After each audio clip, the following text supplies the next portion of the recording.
I'm Isaac Getz. I'm a professor in this ESCP Europe Business School. I'm a co-author of a book, Freedom Inc., and also a public speaker on the issues of freedom and responsibility in corporations. Well, my topic is the topic that comes out from my research on Freedom Inc., and I'm interested in the organizations that in which I call them Freedom Incorporated, Freedom Inc., in which basically every employee is free and responsible to take any actions that he decides are the best for the company.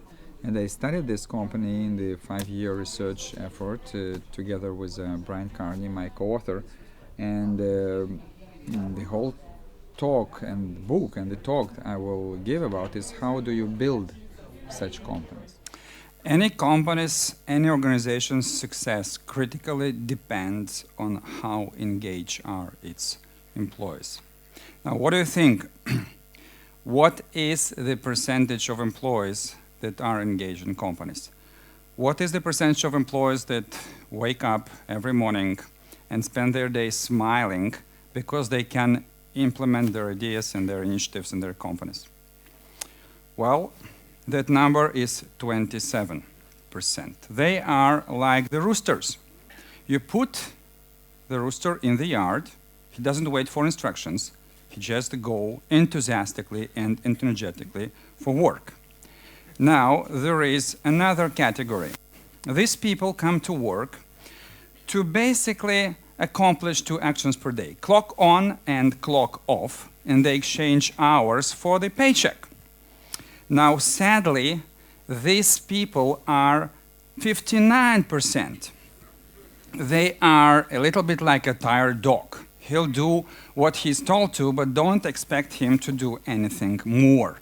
Now, you are very good here at math, and so you counted that we're missing 14%. What is this mysterious category? They are actively disengaged. These people come to work so unhappy that they are spending their days a little bit like these foxes, sabotaging the work of their engaged colleagues. Now imagine a company as a rowing boat. Imagine that 2 guys in the front rows, they are extremely energetic, engaged, they are rowing strongly. The 5 other guys, they are making splashes, so you think they work. And the last guy, remember, actively disengaged, extremely energetic too. But how is he rowing? Backwards. And now you wonder why your company is not showing great results. That's the average data. Now, think that you have this 59% and you have this 14%. And this amount, this all people all together, they are here today, but were they like that the first day when they started to work? Something happened to them between then and now. What I will offer to you is a different future. I will offer you a future in the company when you can stay engaged and smile throughout your career.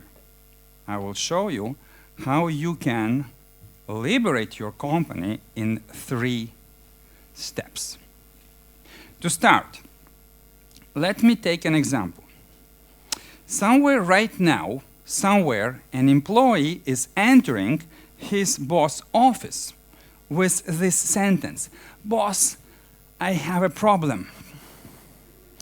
"Phil, I've read your email. I know you have a problem. Look, you should do X, Y, and Z.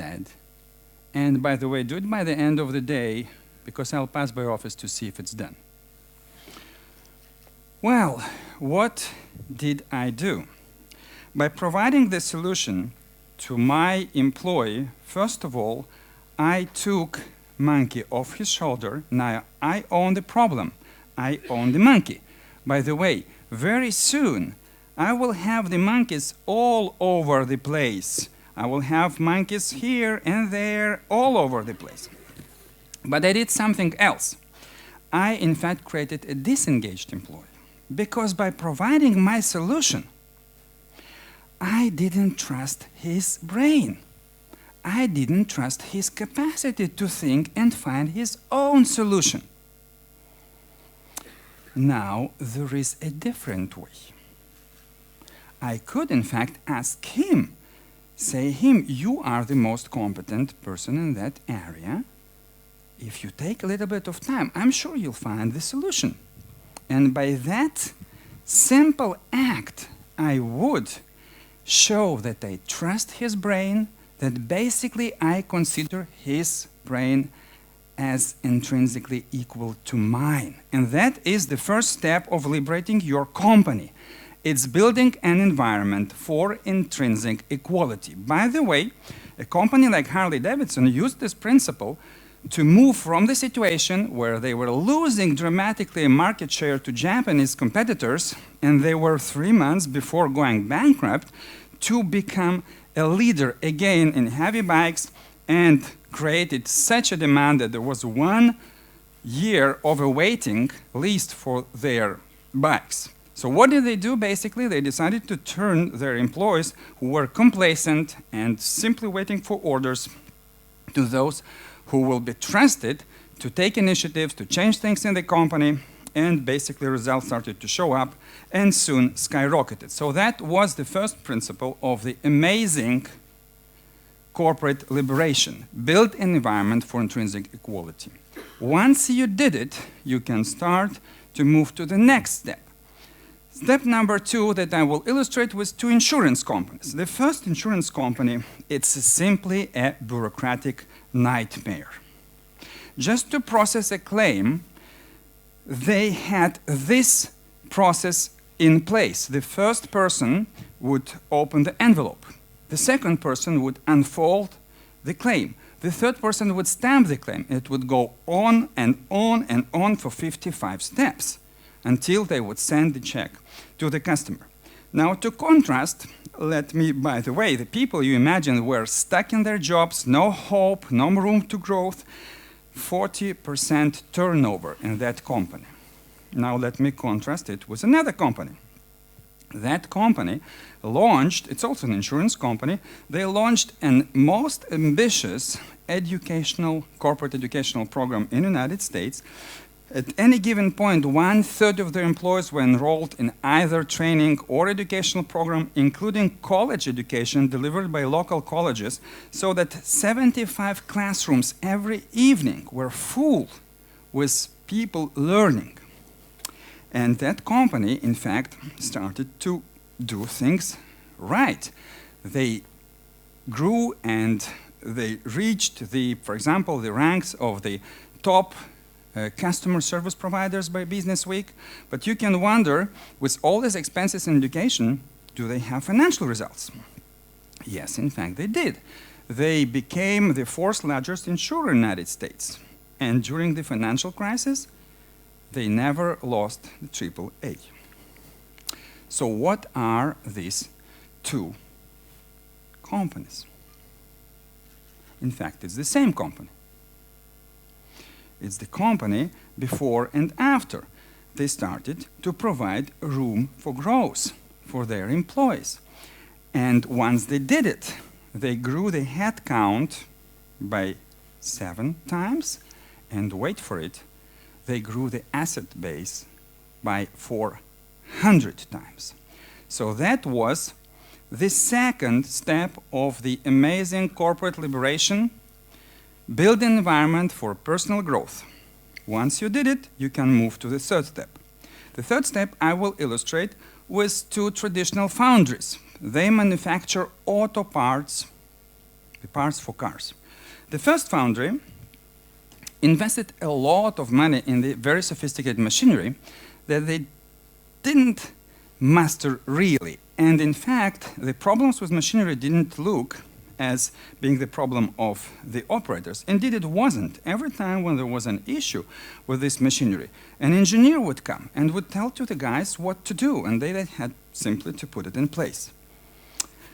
This company, in fact, never succeeded to run this machinery, and they had 20% of pieces that were rejected for bad quality. Now, to contrast, let me bring to another foundry. In this foundry, all the production is organized in mini plants, and in these mini plants, everyone knows to whom they work, what part they manufacture, for what client. In fact, they even visited them. They didn't visit them because there was kind of end of the year trips organized by HR department.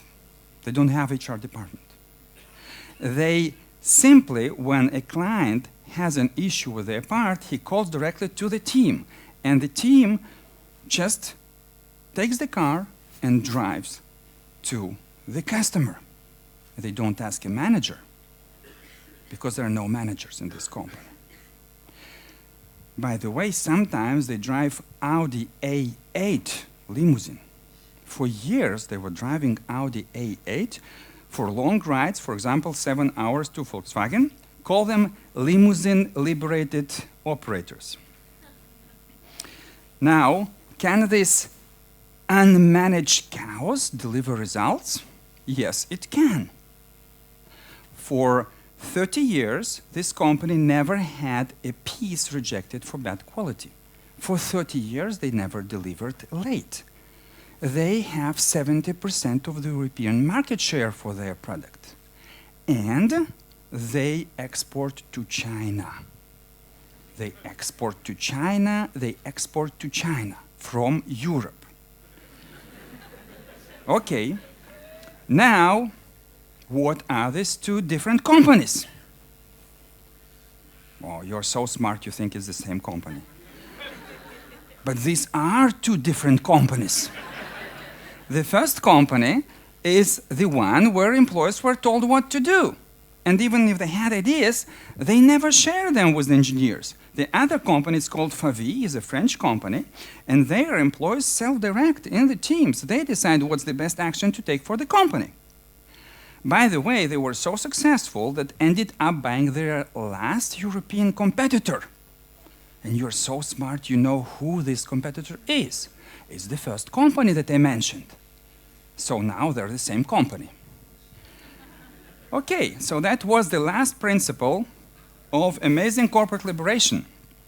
Build environment for self-direction. So let me sum up. The first step is build an environment for intrinsic equality. The second step, build an environment for personal growth. And the third step is build an environment for self-direction. Now, when you know the 3 steps for amazing corporate liberation, now when you have the keys for a better future, decide to do something about it. Next Monday, when you look yourself at the mirror, decide how do you want to spend your day, your months, your year. Do you want to spend it with tired dogs and unhappy foxes? Or you want to spend it smiling because you can implement all your ideas and initiatives? This is your problem. This is your monkey. This is not my monkey. And I'm sure if you take a little bit of time, you'll find the solution.